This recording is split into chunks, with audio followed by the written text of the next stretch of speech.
Video বানাচ্ছি, হ্যাঁ কথা কব। আমি তোমার কি হই? বাপ হই। তার মানে তোমার ছেলে?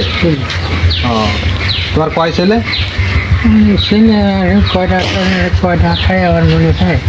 তোমার কয় ছেলে তুমি জানো না? কও। দুই ছেলে তোমার। তা তোমার যে সম্পদ, তা তোমার সম্পদ তো তুমি এক ছেলের দিলে, ছোট সবালে। তা বড় সবালে কি চাও? বড় সবালে কি চাও? বড়টা দিলাম না, কি দেখি করবো। বড়টারে তুমি দাওনি, হ্যাঁ ছোট সবালে সব কিছু দিছাও, হ্যাঁ। আর বড়টাতে দাওনি। তো ছেলে তো তোমার দুটো, যেহেতু দুটোরে দেওয়া উচিত ছিল কিন্তু তুমি দাওনি।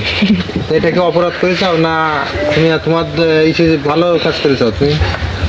ভালো মন্দ ডানটা আনতে আমার তো হবে না।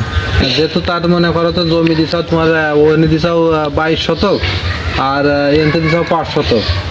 তাহলে 22 আর 5, 22, 23, 24, 25, 26, 27 শতক দিয়ে গেছে। তুমি আর তোমার আছে আমার মা দেশে 27 শতক জমি তারে দিয়ে দিয়েছে, আমার কিন্তু এখনো দেওনি। তো এটা কি তোমাদের দেখা দৃষ্টিতে কি ভালো না খারাপ? এটা আজকে এখানে মনে করো যে পুরো বিশ্বের লোক দেখতে এই কথাটা, হ্যাঁ পুরো বিশ্বের লোক দেখতে, যেহেতু আমি নেট কন্টেন্ট চালাই, তাহলে পুরো দেশের লোক কিন্তু জানবে যে তুমি আছে মানে আমার আব্বা আমার জমি দিইনি ছেলের দেশে, যেহেতু জানিয়ে যাবে। এটা তোমার দেখা দৃষ্টিতে কি ভালো না খারাপ? খারাপ হবে। খারাপ হবে। তাহলে আজকে আমার আমার কি কথাটা খারাপ হবে।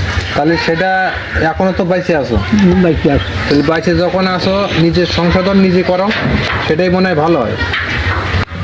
ঠিক আছে, আমার তো দেওয়ানি, তাতেও দেখা যাচ্ছে যে আল্লাহ চালাচ্ছে এক কায়দায় চলতেছে, কিন্তু তুমি যারে দিছাও তারা কিন্তু বেশি চলতেছে না। আমার থেকে হিসেব করে দেখো তার খারাপ চলতেছে।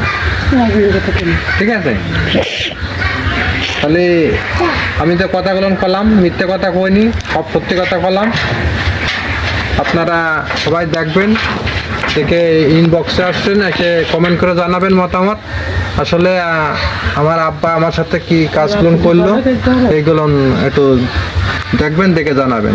করে করছি আমি একটা সত্যি মিথ্যে কথা বলতেছি না, সব সত্যি কথা বলতেছি। যে কথাগুলো বললাম সবই সত্য।